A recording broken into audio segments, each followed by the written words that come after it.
C'est parti pour ce numéro spécial Euromédia à l'occasion de l'inauguration du Smart Studio avec une première invitée, elle est charmante, elle s'appelle Dominique de Seguin. Bonjour Dominique. Bonjour. Alors vous êtes, on va le dire, un artiste à 100%.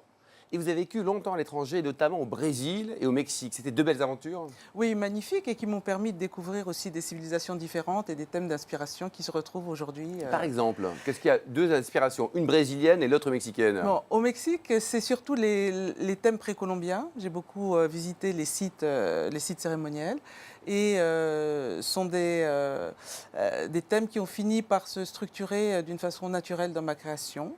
Et au Brésil, c'est plutôt la musique et la danse qui ont été des sujets d'inspiration. Et ça, on le renouvelés. retrouve aujourd'hui quand on est inspiré dans la génétique, dans votre génétique, on le retrouve? Oui, bien sûr, dans les thèmes, il y a quelque chose à la fois de contemporain, puisque j'utilise beaucoup les nouvelles technologies d'information et de communication, et aussi quelque chose d'universel dans ces thèmes qui réapparaissent et qui animent mon travail. Les nouvelles technologies, dans plein de métiers, on peut comprendre que ça les impacte.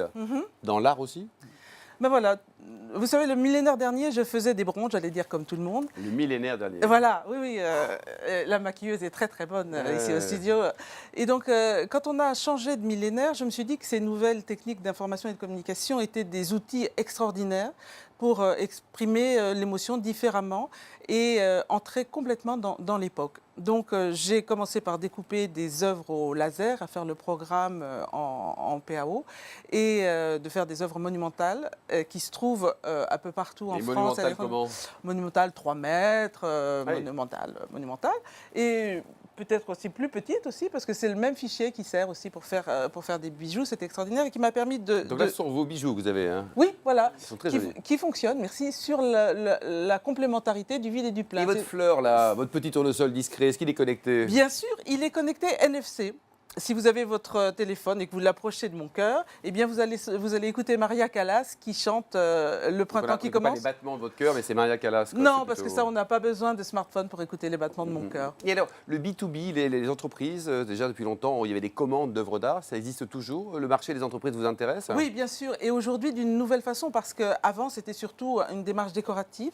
Et aujourd'hui, avec les nouvelles technologies, on peut s'imprégner de l'ADN de l'entreprise et faire des projets à la fois collaboratifs ou des projets qui peuvent accompagner la vie de l'entreprise, comme des commémorations, c'est-à-dire une œuvre monumentale, et puis des œuvres dédiées pour accompagner la vie de Mais l'entreprise. anniversaire, autre chose. Voilà, quoi, c'est ça. Et ça fonctionne bien? C'est-à-dire parce que peu d'artistes s'intéressent à ça. Parfois, ça manque un peu de noblesse. C'est une erreur.